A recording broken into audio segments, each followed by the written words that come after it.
Ustedes saben que Juan recibe un mensaje para las 7 iglesias que están en Asia. Eso nos dice el versículo 1:4 del libro de Apocalipsis. Y Asia, para el lector moderno, es como que estuviéramos hablando de Turquía, ¿verdad? 7 iglesias, 7, número que representa la plenitud, la divinidad de la época de la iglesia. El poder espiritual de la iglesia de Jesucristo ha estado disminuyendo permanentemente a través de generaciones. Sus compromisos, la mundanalidad que le ofrece el mundo, de modo que la iglesia de los postreros días es en gran parte idéntica a la iglesia de la Odisea. Estas 7 iglesias fueron las que recibieron una atención apostólica de parte del apóstol Juan en su vejez. Él las visitaba haciendo una ronda de la misma manera que el profeta Samuel lo hacía, viajando por varias ciudades de Israel. Y Juan hace un saludo neotestamentario a la iglesia tradicional, diciéndoles de gracia, porque él dice, Juan a las 7 iglesias que están en Asia, gracia y paz a vosotros, del que es, del que era y el que ha de venir, y de los 7 espíritus que están delante de su trono. La gracia es una capacitación divina para triunfar sobre todos los obstáculos y la lucha que encontramos en nuestra peregrinación por esta tierra hacia el cielo. Así es que todos necesitamos gracia en esta vida. Amén. Gracia también significa el inmerecido favor de Dios que se recibe cuando nos humillamos delante de su presencia. Asimismo, Juan saluda con paz, y la paz era el saludo del Señor a sus discípulos antes y después de la resurrección. La paz es un don muy preciado para la humanidad, ansiado por naciones y ansiado por pueblos. Ustedes saben que actualmente hay una guerra en Europa y también en nuestra Guatemala hay una guerra entre 2 pueblos, ¿verdad? Es que no estamos muy lejos, pero tan escasamente encontrada, como que les gusta la guerra. Cristo dijo a sus discípulos en Juan 14:27, la paz os dejo, mi paz os doy. Yo no os la doy como el mundo la da. No se turbe vuestro corazón, ni tenga miedo. La paz solo puede venir del príncipe de paz, y ese es nuestro Señor. Ahora, ojo aquí, hermanos, yo soy el que entrego mi paz. Nadie me la puede quitar porque Jesucristo me la dio en la cruz del Calvario. El problema es que nosotros cedemos nuestra paz por las circunstancias de la vida y perdemos el sosiego y nos olvidamos que esa paz ya el Señor no la dio. Así es que no regale su paz, no le des su paz al enemigo. Dios es más poderoso que todo ser que haya sobre esta tierra. En el versículo 1, 10, 11 dice que una gran voz como de trompeta del Señor. Juan oye una gran voz. La idea de la trompeta es la autoridad, la de una voz sobrecogedora de mando. El Señor proclama que Él es el alfa y el omega. El Señor ordena a Juan que escriba lo que ve y que lo envíe a las 7 iglesias. Recuerden también que Juan estaba en la isla de Patmos cuando él estaba como encarcelado en esa isla. Y esa isla pues estaba en el mar, ¿verdad? Y cuando el mar llegaba a la isla, tronaba las olas en el mar. Entonces, no solo era la voz del Señor, sino lo que se oía cuando venían las olas del mar. La verdad es que la palabra de Dios es entendible, hermanos. El Espíritu Santo nos hace entender y cada vez que estudiamos podemos comprender más. Por eso es que es tan importante saber los usos y las costumbres de la palabra de Dios y dónde se desarrollaron los acontecimientos para que nosotros podamos tener una idea clara de la herencia divina que tenemos. Las 7 iglesias de Apocalipsis estaban en Asia Menor, y Asia Menor era una provincia de Roma. Y así, en la parte del norte estaba Grecia, aquí abajito estaba África, y por este lado estaba Italia.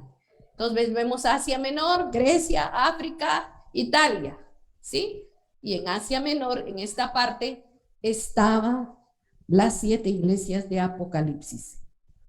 Dice que Jesucristo estaba vestido de una ropa que llegaba a los pies, ataviado con vestiduras de sumo sacerdote que llegaban hasta los pies.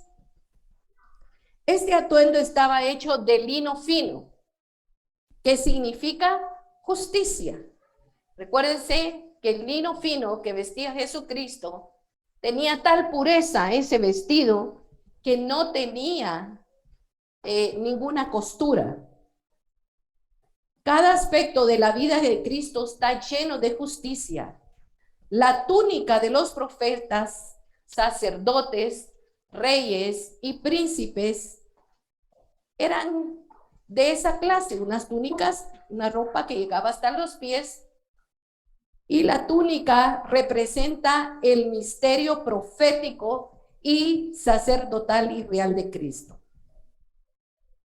El cinto de oro significa el servicio divino y la dignidad de un cargo o una posición en el carácter de una persona. Así iba vestido nuestro Rey celestial. Bueno, el emblema de la deidad o de la naturaleza divina también lo significa el cinto que el Señor llevaba. Dice que sus cabellos eran blancos como la lana, como nieve sus ojos y como llama de fuego. Miren, hermanos, yo quiero que usted imagine un poco.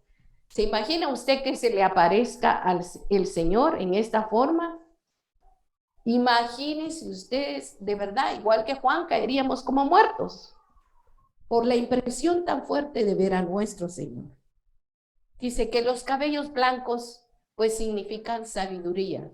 Mucho cuidado cuando usted trate a un anciano. Sea respetuoso, sea atento, cédale lugar, déjelo pasar primero que usted. Si usted está haciendo cola en el banco, déjelo pasar.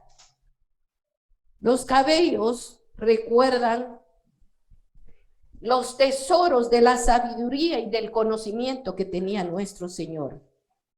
Dice que la mirada del Señor era penetrante como fuego. No se olvide que la mirada del Señor atraviesa toda persona y saca a luz lo que tiene que sacar a luz, ¿sí? El Señor ve todo lo que nosotros hacemos. En el libro de Daniel 7:9 dice: estuve mirando hasta que fueron puestos unos tronos, y el anciano de día se sentó, cuya vestidura era blanca como la nieve, y el cabello de su cabeza como lana pura. Su trono era como llama de fuego, y sus ruedas como fuego ardiente. Así es que Daniel ya lo había visto, hermanos. Dice que los pies del Señor eran semejantes, dice el verso 1:15 de Apocalipsis, al bronce bruñido y refulgentes como un horno. Y dice que su voz era como estruendo de muchas aguas.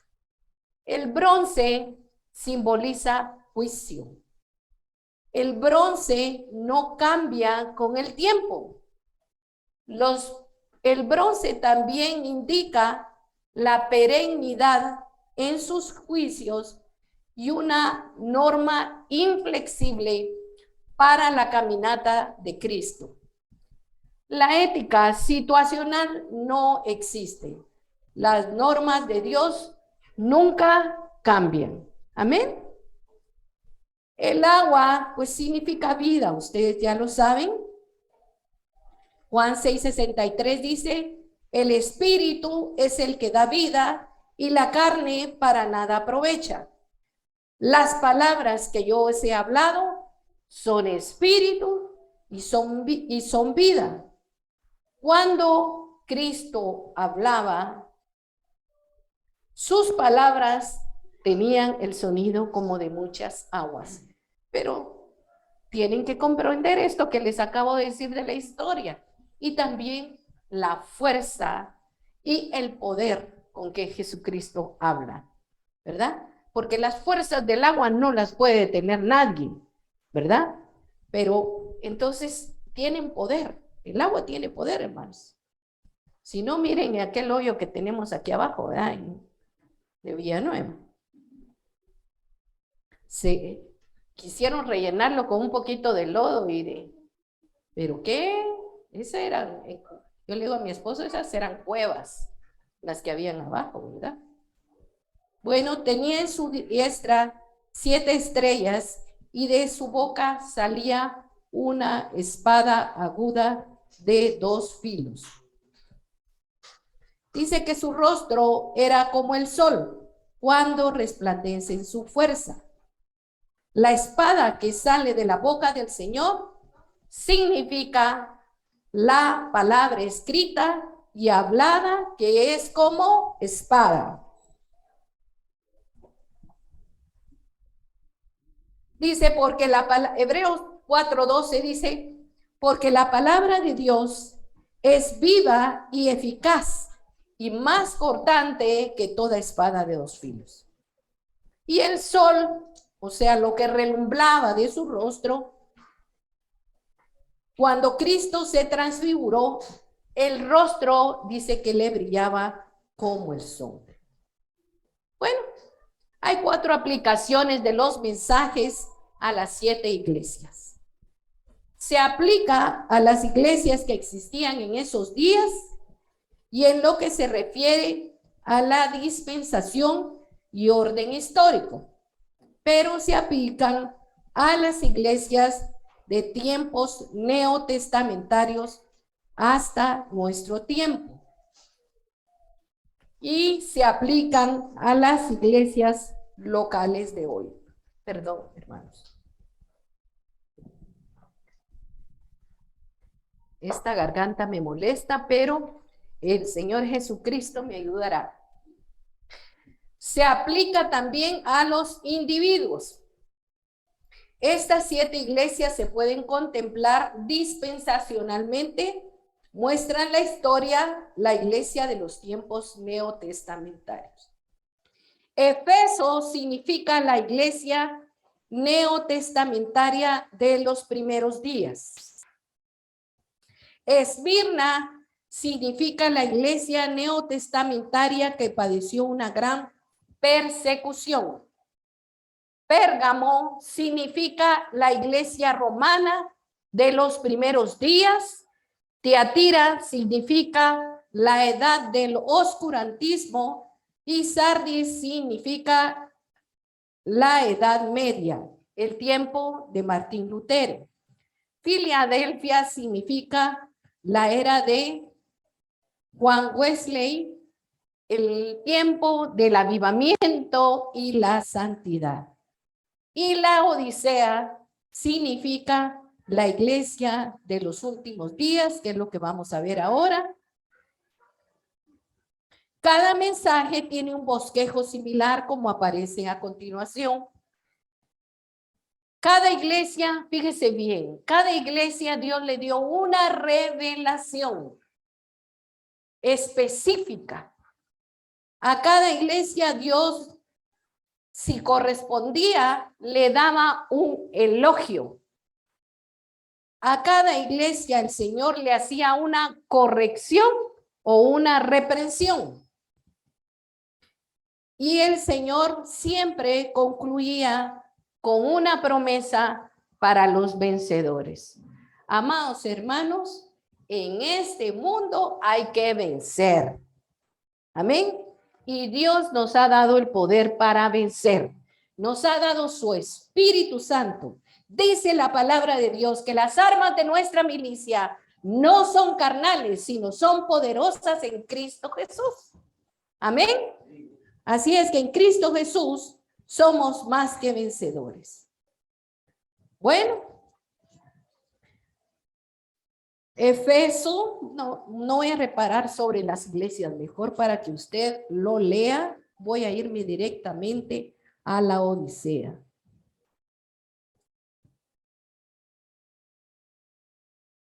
La Odisea estaba situada al sudeste de Filadelfia. La ciudad fue ampliada por Antíoco II, rey de Siria, y vuelta a nombrar en honor de su esposa. La Odisea era una ciudad extremadamente rica y próspera. La ciudad tenía 3 rasgos particulares que la hacían famosa. Ahora miren, hermanos, como les digo, para poder entender nosotros la palabra de Dios, tenemos que entender cómo era esa cultura antes. Y ustedes van a decir, yo no soy rico. Hermana, a mí me cuesta ganar mis centavos. Sí, pero tenés una casa y tu casa tiene 2 o 3 cuartos. Tiene techo. En ese tiempo la gente vivía en casas de adobe. Hacía con paja el techo del segundo nivel y lo fundía con lodo. Y el piso era de tierra y era un solo cuarto. No tenían camas como las nuestras, esas camas bien afelpaditas, ricas, ni esos edredones y ponchos que tú te pones. Ellos se quedaban en el suelo, tendían un tapete, el papá se ponía aquí, la mamá se ponía allá y los 9 muchachitos aquí en medio. Por eso entendíamos aquella parábola del amigo inoportuno. Aquí que se levantaba no había luz eléctrica y llegaba hasta la orilla de la puerta para abrirle al otro, se tenía que pasar encima de todos los hijos. ¿Se dan cuenta, hermanos? Somos ricos. Tenemos techo, tenemos sustento y tenemos abrigo. Lo que pasa es que no nos basta, ¿verdad? Queremos más, pero somos ricos. Y tenemos al Rey de Reyes y Señor de Señores. ¿Qué más riqueza podemos querer? Con Él lo tenemos todo, sin Él no tenemos nada. No tenemos nada, hermanos. Así es que no van a decir ustedes, no, hermana, es que esta no es para nosotros. La ciudad tenía 3 rasgos particulares que la hacían famosa. Esta ciudad de Filadelfia, donde estaba la Odisea. Un centro financiero bancario, un centro de fábricas de vestimenta, ropa lujosa, hecha con lana de sus rebaños. La ubicación era una famosa escuela de medicina reconocida por un ungüento para afecciones en los ojos, para enfermedades que se producían. Esas eran los 3 fuertes de ellos. Bancos, finanzas, vestimenta y escuelas. Pensemos un poco en Guatemala, porque ustedes van a decir, es que eso era en Filadelfia. ¿Hay bancos en Guatemala? ¿Tenemos un grupo financiero bancario bastante fuerte en Guatemala? Sí, lo tenemos. ¿Se fabrica ropa cara aquí en Guatemala? Sí. Si no, vaya a Oakland y vaya a preguntar cuánto cuesta un vestidito. ¿Sí? La ubicación de famosas escuelas, tenemos buenas escuelas y buenas universidades. ¿Sí? Tenemos. Eso es para que usted vaya asociando. La ciudad estaba situada en el punto de convergencia a lo largo de 3 de las más importantes carreteras. principales de Efesio a Siria y los caminos que venían de Pérgamo y el valle de la Hermus a Pisidia y Pánfila. Esos eran los nombres de esos lugares, ¿verdad? No le voy a poner un nombre de esos a su hija. La Odisea se traduce como los derechos de muchedumbre o los justos del pueblo. Dice que manantiales de aguas termales de Hierápolis fluían a través de los acueductos hacia la Odisea. Vaya entendiendo por qué le decían tibia, ¿verdad? Manantiales de aguas termales fluían a través de los acueductos, en donde el agua se volvía tibia. Y desde ese punto hasta las Colosas se volvía fría. La Odisea fue devastada por un terremoto en el año 61 a.C. La población rechazó la ayuda ofrecida por el Senado romano y con sus propios fondos reconstruyó toda la ciudad. Eran orgullositos, ¿verdad? Era una ciudad y una iglesia lamentablemente autosuficiente y muy confiada en sí misma. Cristo no alaba por nada a la Odisea. Qué tremendo, hermanos. Esta es la iglesia sobre la que no tiene nada bueno que decir. Imagínense, una iglesia que le da igual que no exista una iglesia que no tiene nada bueno, que una iglesia no le hace ningún bien. Vamos a la iglesia, bueno, no queremos ir, no. Les daba igual. Iglesias hay un montón en Guatemala. ¿Sí? Pero hoy no, estamos cansados, trabajamos mucho. Nos dio la enfermedad, nos dio cualquier cosa. No. ¿Qué fue lo que hizo que esta iglesia fuera tan mala? Para que Cristo no la alabara. ¿Qué fue lo tan inútil que hicieron o la falta de valor que perdieron? Bueno, pues hoy lo vamos a averiguar a través de esta historia de la iglesia de la Odisea. La tibieza, lo que significa que la iglesia era indiferente, era complaciente, era letárgica con satisfacción propia, era indiferente y era neutral. Cuidado con lo neutral. O somos de Cristo o no somos de Cristo, hermano. O usted es cristiano o es del mundo. Pero los tibios van a ser vomitados de la boca del Señor. Voy por el capítulo 3:14. Y escribe el ángel de la iglesia en la Odisea. He aquí el amén, el testigo fiel, verdadero, el principio de la creación de Dios.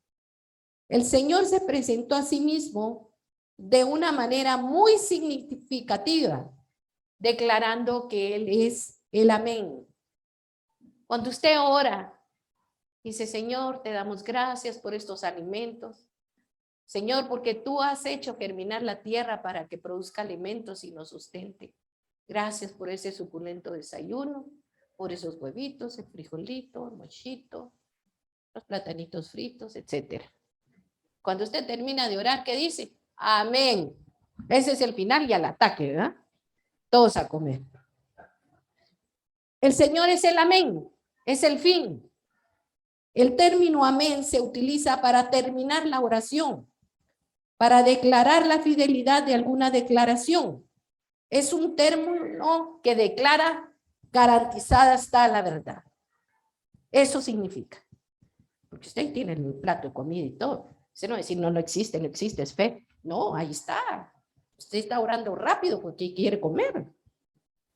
Por tanto, Jesucristo es el amén. Lo que él dice es totalmente cierto y confiable. Amén. Evidentemente, esta es la última de las 7 iglesias que recibió el mensaje del Señor. Señala a la iglesia de los últimos días, la que completará la era de la iglesia. Después ya no iban a haber más iglesias. Y nosotros no sabemos si van a haber más iglesias. El Señor se reveló a la iglesia Laodicea también como el testigo fiel. Es justamente lo que la iglesia no es. La iglesia es tibia, solo dice parte de la verdad. Todavía los cristianos mienten, solo dan una parte del testimonio, depende de donde sea, hermana, porque aquí en el trabajo uno tiene que hacerse al ambiente, hermana. Si no, van a decir uno que cuadrado sos. No.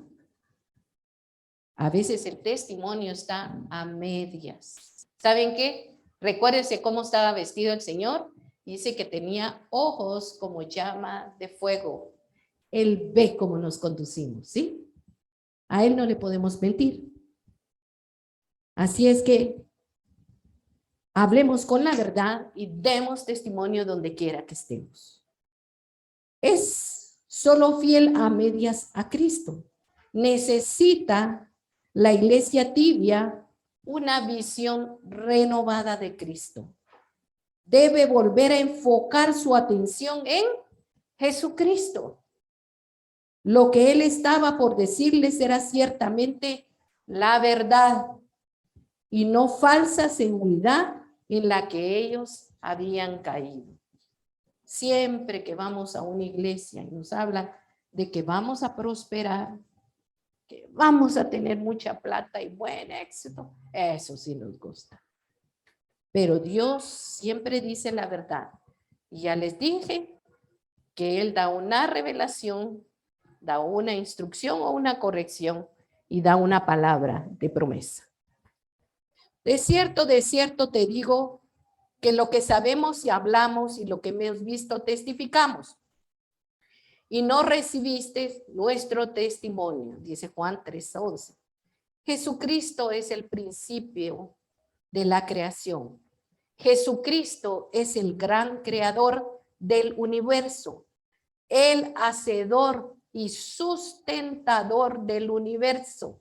¿Sí? Él está sosteniendo el universo y todo lo que contiene. Por lo tanto, Él es la fuente de todo, de todas las cosas buenas, toda la riqueza y satisfacción real, todo propósito, significado y sentido en la vida, todo el amor, el gozo y la paz que experimenta una persona. Él es el sustentador, Él es el hacedor, Él es nuestro creador. Por eso Él se manifiesta a sí mismo como el principio de la creación. La riqueza y la prosperidad de la iglesia no tiene sentido ni utilidad si no están absolutamente centradas en Cristo. Dice que todas las cosas por Él fueron hechas y sin Él nada de lo que ha sido hecho fue hecho. Dice Juan 1:3. En el 3:15-16 de Apocalipsis dice: yo conozco tus obras, que ni eres frío ni caliente. Ojalá fueses frío o caliente, pero por cuanto eres tibio y no frío ni caliente, te vomitaré de mi boca. Era una palabra bastante dura, hermanos. Al dirigirse a la iglesia de Laodicea, el Señor no encuentra nada digno de elogiar. De hecho, dice que estos creyentes no eran ni calientes ni fríos, sino tibios. Su estado espiritual era igual a la condición de las aguas que fluían por la ciudad, provenientes de los manantiales de las aguas termales de Hierápolis. Las aguas de Laodicea eran tibias. A todos les encantaban las fuentes de aguas termales de Hierápolis y las aguas frías de Colosas. pero nadie se inclinaba por las tibias aguas de la Odisea. Yo quiero decirle algo. Habemos bastantes que tenemos diferentes gustos, ¿verdad? Cuando usted se va a dar un duchazo y viene sudado de la calle o hay mucho calor, qué rico es un baño de agua fría, ¿va? Le quita uno el poquito de hielo y se da una buena bañada, ¿verdad? Y siente uno refrescante. Pero si yo todos los días me bañara con agua caliente o tibia y hay calor, el agua tibia sirve para relajar, ¿verdad? Si está muy cansado, muy tenso, decide una duchita de agua tibia y eso lo va a relajar. Pero si usted quiere estar despierto y vivo, tiene que usar agua frita, ¿sí? En lo natural, preferimos nuestras bebidas como un cafecito o un té, pues o lo queremos caliente o lo queremos frío, ¿verdad? Ahora ya lo pide con hielo y todo el café, ¿verdad? Son cosas que los jóvenes hacen, pero más para mí el cafecito caliente, ¿verdad? Que saque su humito y que huela, porque qué rico. Bueno, pues, pero lo tibio le desagrada al Señor. Eran tibios, ¿por qué razón? Examinemos nuestro corazón, hermanos, porque cuando la palabra se da, no es para que salga por aquí, se meta por aquí y salga por acá. Se da porque algo nos quiere decir el Señor. Créanme que cuando uno habla la palabra, el primero que la atraviesa es uno. Eran tibios, solo comprometidos a medias, solo con actitudes indiferentes. Eran complacientes, eran letárgicos, con satisfacción propia. Primero lo de ellos y después lo de Dios. Eran indiferentes, eran neutrales. Una iglesia tibia está solo comprometida a medias con Cristo. No participa de la proclamación de Jesucristo como Hijo de Dios.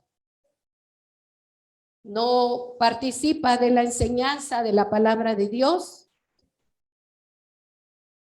No le interesa el evangelismo ni las misiones. Deben vivir una vida santa y pura para Cristo. Pero lo pasan por alto. Tienen una total negación propia a la vida de sacrificio. Miren, hermanos, Jesucristo vivió en una vida de sacrificio. Él no anduvo en carro. Él no anduvo con buenos zapatos. Voy a usar unos zapatos especiales porque voy a ir a la montaña y se me pueden resbalar en el tierrero o algo así. No, voy a comprar unos mis sneakers. Yo no sé de marcas, hermanos. La cosa es que él iba sencillo, pero no hay una vida de sacrificio. No se molesten, hermanos, pero yo lo tengo que decir. ¿No les gusta llegar a tiempo a la iglesia? ¿No les gusta levantarse un poquito más temprano y decir, necesitan algo, pastores? Hay necesidad de poner sillas, de limpiar sillas, hay necesidad de algo. La verdad, se necesita una vida de sacrificio. Pastor, ahorita estoy libre, no tengo nada que hacer. No, bueno, no nada que hacer, ¿verdad? Porque todos tenemos que hacer. Pero ahorita tengo libre mi mañana. ¿Puedo ayudarle en algo? ¿Necesita que le compre algo? ¿Necesita que lleve algo?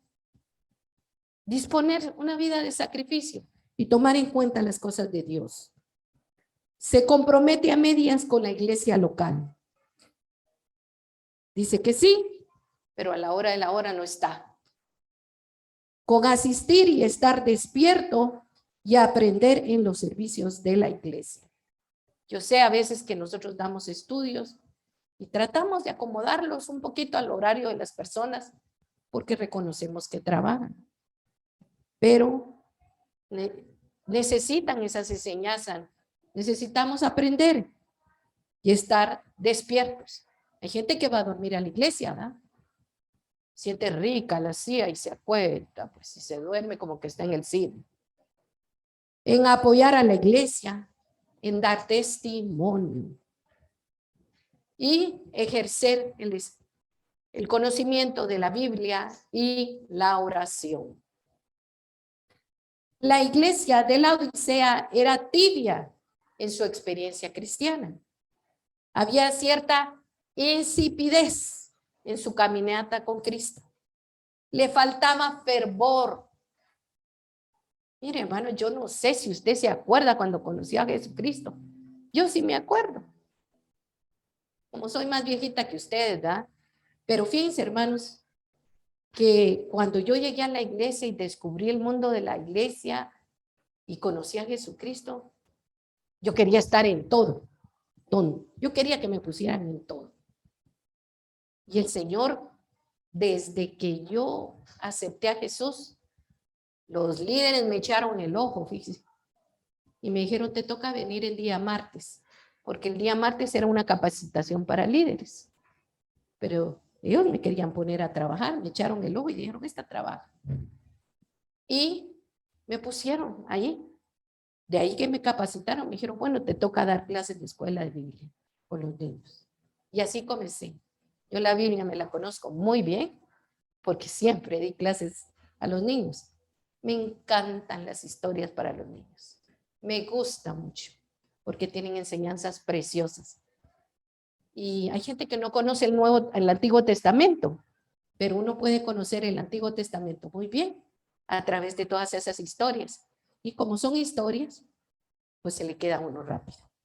Bueno, dice que les faltaba fervor, no tenían entusiasmo ardiente por las almas, ni deseo de progresar en Dios hasta alcanzar su perfección. Así estamos bien, hombre, ¿para qué nos vamos a comprometer? Mira, nosotros no podemos, hombre. Yo a veces tengo que salir, yo a veces tengo que esto, que el otro. Bueno, el estado de compromiso a medias es un estado de comodidad, letargo, indiferencia, autosuficiencia. Por esta causa el Señor les dice que los va a vomitar de su boca. El Señor aborrece a los cristianos indiferentes y sin compromiso, que viven alejados del blanco. Cuando usted va a hacer una negociación, hermanos, porque usted dice, pero eso es en la Biblia.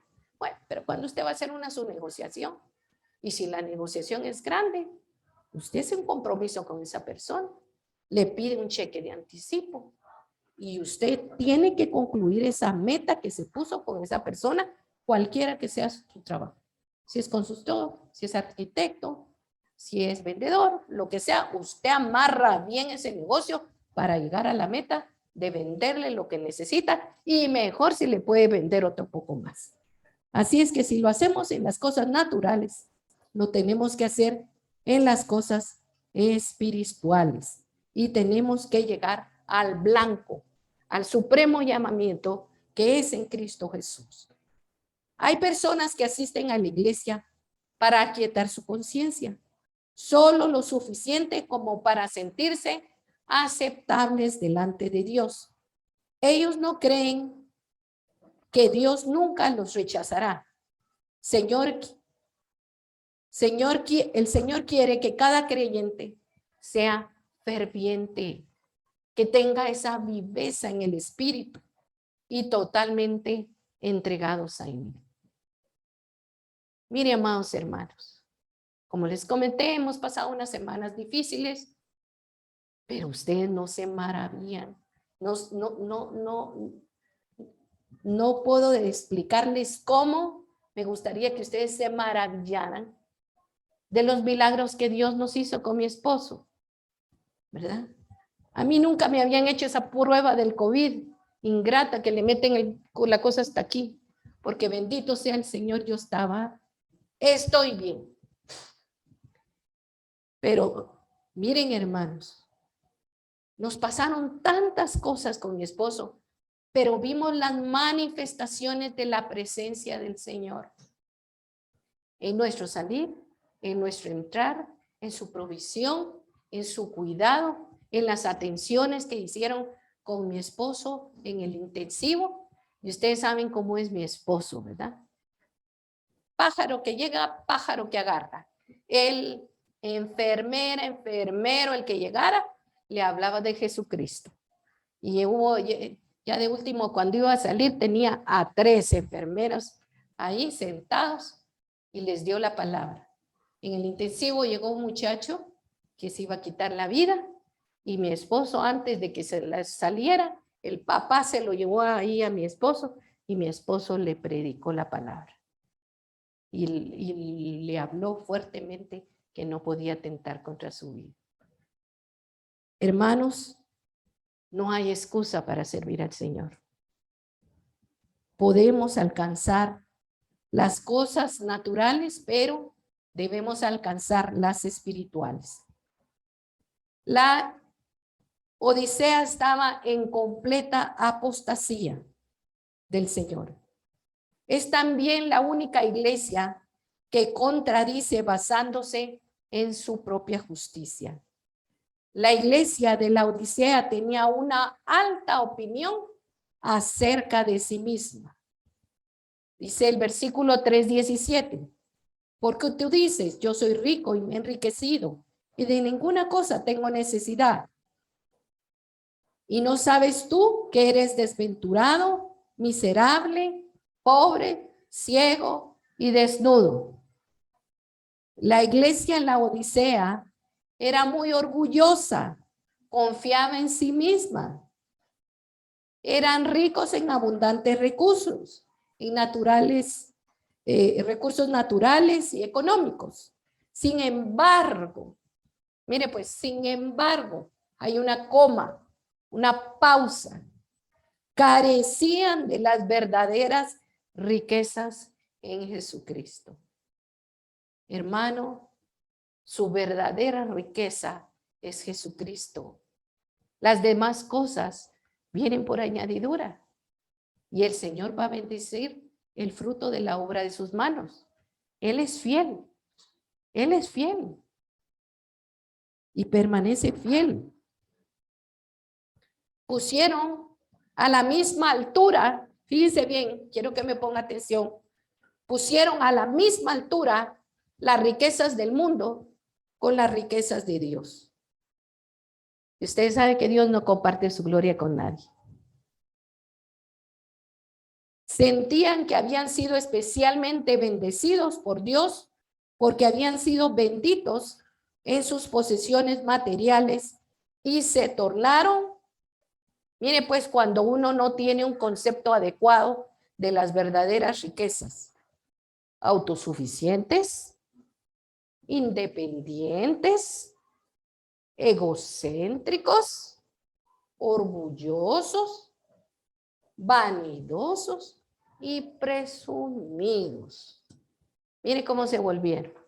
Tenían un concepto falso de las riquezas. Cristo habló de esta ciudad arrogante, de los autosuficientes. Si vamos a Lucas 12, 16, 21, dice, la heredad de un hombre rico había producido mucho y dijo, esto haré, derribaré mis graneros y los edificaré mayores. Ahí guardaré todos mis frutos y mis bienes y diré a mi alma, alma, muchos bienes tienes, guardado para muchos años. Repósate, come, bebe, regocíjate. Pero Dios le dijo, necio, esta noche vienen a pedir tu alma y lo que has provisto, ¿de quién será? Así es el que hace para sí tesoros y no es rico para con Dios. Tremendo, ¿verdad, hermanos? Cuando usted se va de aquí, aunque le pongan el mejor tacuche, usted vino desnudito y desnudito se va. ¿Sí? Y digo, la gente a veces poniendo oro, aretes, cuentos y la gente que se va. No hay que poner nada así, ahí no sirve de nada, mejor déselo a alguien que lo necesite o véndalo y regálelo a los pobres. Los creyentes de la Odisea creían que la vida consistía en la abundancia de bienes que poseían. Perdón, hermanos. Sin embargo, somos verdaderamente ricos cuando somos ricos en Dios. Debemos procurar ser ricos en misericordia, ricos en buenas obras. Déjenme parar aquí en ricos en buenas obras. En esta iglesia, Ministerios Hechos de Amor, hay un ministerio que se llama Obras de Misericordia. Ciertamente la pastora tiene una carga por los pobres, pero eso no significa que usted tenga esa bondad, ese sentimiento en su corazón y decir, voy a comprar algo para los pobres y lo voy a llevar a la iglesia. Usted no necesita que yo le esté pidiendo, hermano. A mí me da vergüenza estar pidiéndoles, aunque se me cae la cara de vergüenza, aunque siempre va. Pero, ¿saben una cosa? Si uno verdaderamente tuviera carga por hacer buenas obras, lo traería sin que le estuvieran preguntando. Por supuesto que yo siempre pido cosas buenas de hermanos y cosas comibles, ¿sí? O cosas en buen estado. ¿Por qué razón? Porque no le voy a llevar a un hermano algo que esté roto. No lo voy a hacer. Muy bien. Ricos en misericordia, ricos en buenas obras, ricos en fe. Procuremos suplir en Cristo todas nuestras necesidades, porque Él es todo suficiente y en Él estamos nosotros completos. Miren, hermanos, yo quisiera que ustedes desde jóvenes como están ahorita sintieran ese sentir. Tal vez uno ya de viejo lo siente mucho más, pero yo en Cristo estoy completa. Créame que estoy completa. Este año que pasó, Dios nos había regalado con mi esposo 2 heredades, nuestra casa y una casa que me heredó mi mamá. Yo el año pasado hice los papeles a nombre de mis 2 hijos. ¿Sabe por qué, hermanos? Yo no quiero estar pegada a nada de esto. No quiero pegar a nada. Si me tengo que ir, me voy libre, porque tampoco me interesa el dinero. Yo uso el dinero para lo que sirve, para administrar bien los recursos del Señor y para extenderme al necesitado y al pobre. De eso sí deben de estar ustedes seguros y van a ver que cuando ustedes lleguen al cielo les van a decir, ¿de dónde venís?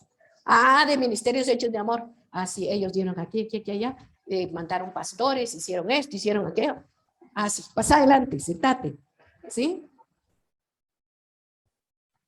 Aunque eran prósperos económicamente, esta iglesia, en lo espiritual ellos estaban en bancarrota. Aunque no podían suministrar, aunque podían suministrar un ungüento curativo para varias enfermedades de la vista, estaban ciegos. Estaban ciegos porque sus riquezas estaban aquí en la tierra, no estaban en el cielo. Imagínense que usted aquí se mate los lomos por tener algo. Aquí está, aquí se queda. No se lo pueden echar en el cajón. Podían ver solo lo que estaba en el mundo. Dinero, capacidad, esfuerzos humanos. No veían la necesidad de su alma. Ni la posibilidad del poder del Espíritu Santo obrando dentro de la iglesia. No veían a la luz del mundo. Tenían ojos, pero no veían a la luz del mundo. ¿Sabe que otro nombre del Señor es la luz del mundo? El mismo Señor Jesucristo Ellos solo se veían a sí mismos. De nuevo encontramos aquí una lección que el pueblo de Dios necesita aprender hoy en día. Nuestros ojos espirituales necesitan estar ungidos por el colirio del Señor. Alumbrando, dice Efesios 1:18, los ojos de vuestro entendimiento, para que sepáis cuál es la esperanza a que Él os ha llamado y cuáles las riquezas de la gloria de su herencia en los santos. Dice el Salmo 119:18, abre mis ojos y miraré las maravillas de tu ley. Y de nuevo, aunque eran famosos por sus lujos, por sus atuendos, el testigo fiel y verdadero les declaró que estaban desnudos, que no tenían puestas las vestiduras de justicia y de alabanza. Creían que podían ser suficientemente buenos y ser aceptables así delante de Dios, pero no era cierto. En el versículo 3:8 podemos ver, por tanto yo te aconsejo que de mí compres oro refinado en fuego para que seas rico y vestiduras blancas para vestirte y que no descubras la vergüenza de tu desnudez. Unge con colirio tus ojos para que veas. Ese fue el consejo que le dio el Señor, la corrección. Eso se refiere a las tres fuentes de riqueza que tenían en esa ciudad. Pues ya sabían ustedes que tenían una banca, producían ropa, ¿verdad? Y hacían un medicamento y eso hacía próspera la ciudad. Pero Él les aconseja que compren el oro refinado en fuego. Bueno, hermanos, ¿cómo le quitan las impurezas al oro? Con fuego. Cuando usted esté en pruebas, ya deje de renegar. Tenemos derecho a llorar y a derramar nuestro corazón delante de Dios, pero no reniegue. ¿Sabe qué haga? Usted dele gloria a Dios porque es participante de las vicisitudes del Señor. Y porque el Señor está quitando asperezas de su vida que no le sirven a Él y que definitivamente las tenemos. Y a través de una prueba que hacemos nosotros, nos debilitamos y dejamos que nos quite el Señor todo lo que nos tenga que quitar. Así es que la próxima vez, dele gracias al Señor y va a salir mucho más rápido de eso. La ciudad de la Odisea era extremadamente acaudalada y próspera. Abundaba en ella monedas de oro. Carecían de las riquezas verdaderas. Es como que usted ahorita estuviera hablando de Qatar, ¿verdad? Llenos de petróleos también, ¿verdad? Mucho pisto, ¿verdad? Ellos tenían mucho oro.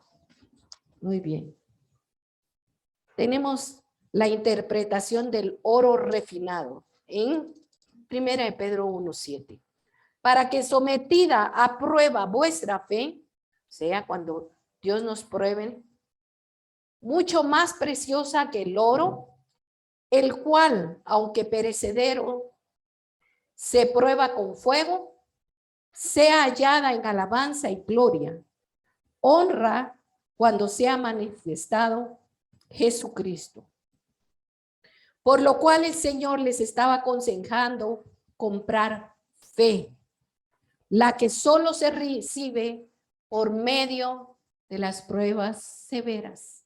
Cuando estamos en pruebas, estamos creciendo en fe. Estamos creciendo en fe. Cuando mi esposo entró al intensivo, la de la caja se me acercó y me dijo, tiene que dejar tanto para dejar hospitalizado a su esposo. Ya saben ustedes cómo es su pastora, ¿verdad? Me peleé un poquito con ella. Le dije que yo llevaba una emergencia y que yo no tenía ese dinero. Entonces, pues dejé una parte y finalmente el Señor pues nos cubrió. Pero el punto que quiero decirles es nuestra fe crece en esos momentos de prueba. Y eso es lo que dice el Señor, que nosotros tenemos que pasar por ese fuego de las pruebas y ser hallado en alabanza. Miren, cuando la cabeza no me daba mucho, ponía las alabanzas y me ponía a cantar. O ponía la palabra y la oía de continuo. Mi cuerpo no tenía muchas fuerzas, pero mi mente sí. Y oía bien todas estas alabanzas, esta palabra, y eso me reconfortaba muchísimo, además de todo el apoyo y amor de todos ustedes. Él les dice que paguen el precio de esa fe verdadera, ¿sí? Y la fe nos enriquece para con Dios. Vestiduras blancas para vestirte, dice el Señor. Son el atuendo de Cristo. Es el atuendo de los ángeles del Señor. Simboliza pureza.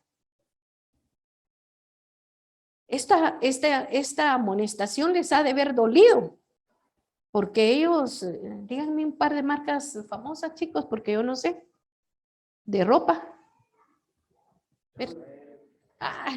Quizás ellos fabricaban un vestido Chanel, sacos no sé qué, sacos no sé cuánto, y que el Señor les dijera que estaban desnudos y que no tenían nada. Y les dice que se vistan de vestiduras blancas. A esto les dolió, hermano. Luego leemos en Daniel, también algunos de los sabios caerán para ser depurados y limpiados y emblanquecidos hasta el tiempo determinado, porque aún para esto hay plazo. Hermano, si usted encontró alguno aquí de estas cosas que yo dije como un defecto que yo tengo o que tenemos, Dios puede limpiarnos. Y Dios puede enseñarnos a caminar de esa manera tan recta que Él quiere que caminemos. Cuando Cristo fue transfigurado, sus vestiduras dice que brillaban como la blancura de la luz. Debemos estar ataviados de vestiduras blancas que no estén manchadas por las obras de la carne. Mire, amado hermano, cuando nosotros pecamos, manchamos nuestras vestiduras. Cuando nosotros hacemos obras de la carne que ya sabemos, que saber cuántas veces en la iglesia han leído esa escritura de Gálatas, y ya sabemos que estamos haciendo lo malo. Estamos manchando las vestiduras que Dios nos da. La idea de aparecer desnudos delante del trono. Fíjense, bueno, voy a leerles Corintios, fíjense que no me acuerdo si era 1 o 2, porque me tragué el 1 o 2 de Corintios, pero sí es Corintios 5, 1, 4. Porque sabemos que nuestra morada terrestre, este tabernáculo, se deshiciere, tenemos de Dios un edificio, una casa no hecha de manos eternas en los cielos. Y por eso también gemimos deseando ser revestidos de aquella nuestra habitación celestial. Pues así seremos hallados vestidos y no desnudos. Asimismo, los que estemos en este tabernáculo, gemimos con angustia, porque no quisiéramos ser desnudados, sino revestidos, para que lo mortal sea absorbido por la vida. Miren qué cosa más hermosa. Si usted aquí tiene su casita, allá va a tener un edificio, ¿verdad? No se mortifique por las cosas de este mundo, hermanos, y aquí se queda. He aquí yo vengo como ladrón. Dice, bienaventurado el que vela. Mire lo que dice el Señor. El que vela y guarda sus ropas para que no ande desnudo y vean su vergüenza. Yo reprendo y castigo a los que amo. Sé pues celoso y arrepiéntete. Dejemos que Dios nos dé unas nalgaditas esta mañana, que bien las necesitamos. Amén. El Señor castiga a los que ama. El verdadero amor le dice a las personas lo que está mal en ellas, esperando que vean la verdad, como dice Pablo. Porque el Señor al que ama, disciplina y azota a todo el que recibe por hijo. Si soportáis la disciplina, Dios os tratará como hijos. Porque ¿qué hijo es aquel al quien el Padre no disciplina? Pero si se os deja sin disciplina, de los cuales todos han sido participantes, entonces dice, sois bastardos ilegítimos y no hijos. Los verdaderos hijos son los que admiten la corrección. Amén. Cuando usted corrige, usted no va a corregir al hijo del vecino, ¿verdad? Usted corrige al suyo. Y aquí dice que con azotes, hermano. O sea, solo que no lo vaya a malmatar. Usted agarra una paletita o un cincho no muy grosero y le da las 2 pompis que tiene atrás, ¿sí? Y a los hijos más adolescentes se sienta con ellos y se les habla, se platica con ellos. Y llévelo siempre a la reprensión con la palabra de Dios, hermano. Si usted es cristiano, no diga, mira, así que como en el colegio dicen, que como la psicología moderna nos enseña a nosotros, que tal y tal cosa. No, aquí la Biblia es bien clara cómo debe corregir usted a su hijo, ¿sí? Y los azotes hacen huir al destruidor de sus vidas, de ellos. Bueno, pues ya aquí el Señor ya nos dijo todo, nos dijo cómo debemos vestirnos, nos dice que no podemos andar desnudos, ¿sí? Y el Señor dice en su palabra, bienaventurado el hombre a quien tú, Jehová, corriges y en tu ley lo instruyes. ¿Quiere usted corrección? ¿Quiere usted instrucción? ¿Quiere enseñanza? Aquí está. El mayor castigo que las personas pueden recibir de parte de Dios es que Él no los discipline. ¿Sí? Ya les dije que si un hijo no es disciplinado, no es corregido, no se siente hijo. Es como que no fueran nuestros hijos. Y no los podemos dejar que caminen solos, dejarlos en su propio camino, porque los padres somos llamados a poner límites y márgenes a nuestros hijos. En Oseas 4:17 dice que habla acerca de la uva. La uva es aplastada y no es una uva intacta la que produce un valioso vino, ¿verdad? Usted no, cuando está tomando vino no le pasan las pelotas por aquí, ¿verdad? Sino tuvieron que deshacerla bien la uva, sacaron el juguito y usted ahí se está tomando su copita de vino, ¿verdad? Sacaron lo mejor de él. Yo espero que Dios saque lo mejor de ustedes, que los apache bien y les saque un buen vino a ustedes. No hay una forma más segura para que un niño acabe destruido, escúchenme papás y mamás, que dejándolo libre, haciendo a su antojo todo lo que él quiera. Dios nos va a demandar por la corrección que nosotros debemos de hacerle a nuestros hijos. Es un hecho que en la vida el mejor deportista, el hombre más refinado de letras, recibe un tratamiento exigente y recibe disciplina, ¿sí? Si usted quiere algo grande de sus hijos, corrija a sus hijos, deje de consentirlos porque los está destruyendo y tratándolos como si no fueran sus hijos. Aquí dice el Señor, yo estoy a la puerta y llamo. Él está ahí en la puerta. Si alguno oye mi voz y abre la puerta, entraré a él y cenaré con él y él conmigo. Cuán clemente es nuestro Señor. De darle a una iglesia despreocupada, engreída, la oportunidad de conocerle de una manera más íntima. Y hermano amado y hermana amada, ese es el llamado esta mañana. Dios quiere una relación más íntima contigo. Deja de tratar a Dios con indiferencia. No compares a Dios con este mundo. No te despedaces por las riquezas de este mundo. Dice, al que venciere, le daré que se siente conmigo en el trono. Le da una promesa hermosa. Así como yo he vencido y me he sentado con mi Padre en su trono. El que tiene oído dice, oiga lo que el Espíritu dice a las iglesias.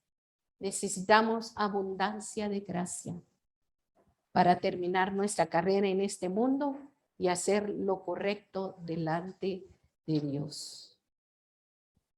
Esta mañana vamos a terminar un poco temprano. Quiero pedirles, por favor, que inclinen su rostro. Quiero pedirles, amados hermanos, que examinen su corazón. ¿En qué usted ha fallado con el Señor? ¿En qué ha usted dejado, le ha quitado su lugar a Dios? ¿Por qué se lo ha dejado? Y oyendo usted este mensaje de la palabra de Dios, usted reconoce que ha estado caminando en tibieza de corazón.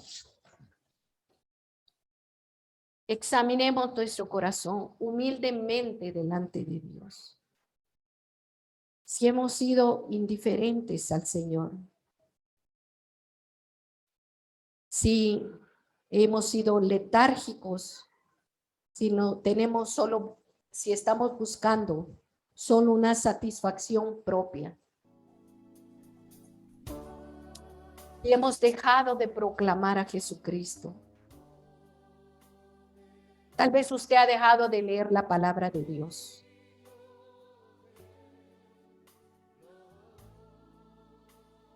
Tal vez aquí ha caminado usted a medias con su iglesia local. Le pesa levantarse. No está despierto espiritualmente. Ha dado mal testimonio. Usted está en esas condiciones, mi hermano, usted necesita a Cristo. Venid a mí, Señor. Venid a mí, yo estoy aquí a la puerta. Yo estoy aquí en la puerta. Yo le invito esta mañana, a que usted recuerde lo que recibió y oyó del Evangelio. Que atienda al Señor con devoción y prontitud, con amor, con alerta, con energía, con apetito, con sed. Debe levantarse, despertarse de ese letargo en que el enemigo le ha metido. Apéguese al Espíritu de Dios. Debe arrepentirse si se ha equivocado, perdiendo su fervor.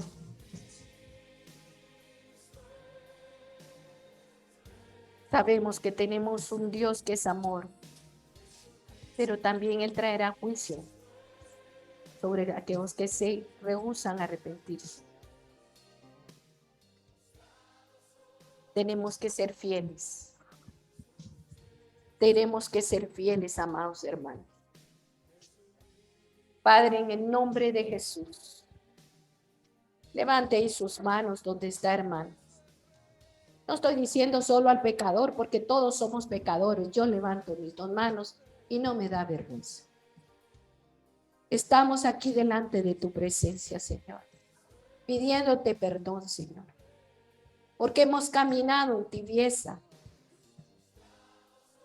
Señor, tú dices que esta es la iglesia de los últimos tiempos y cada iglesia de Apocalipsis representa una iglesia, representa un modelo de las 7 iglesias que hay en el mundo, pero también representa las actitudes de esas 7 iglesias, de las personas que habitamos en este mundo, Señor.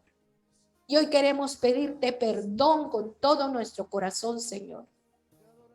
Pedirte perdón, Señor, porque hemos dejado de tener una relación genuina contigo.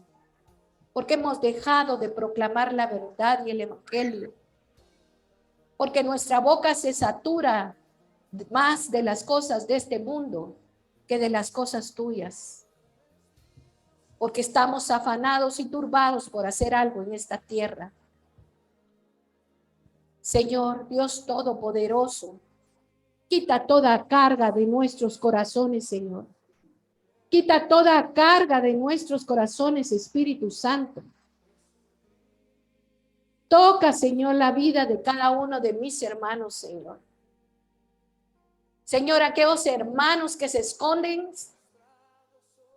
por los problemas de su vida, que se esconden, Señor, porque no quieren un contacto contigo y con los demás. Pero tú dices en tu palabra, buscad primeramente el reino de su justicia, el reino de Dios y su justicia. Señor, que podamos buscarte aquí, que podamos buscarte a ti, el dador de la vida, Señor. Que podamos buscarte como nuestro Rey y como nuestro Salvador. Tú tienes una gran promesa para aquel que venciere. Tú dices que nos sentaremos contigo en el trono, Señor. Solo tú puedes hacernos más que vencedores, Señor. Así como tú te has sentado en el trono, Señor.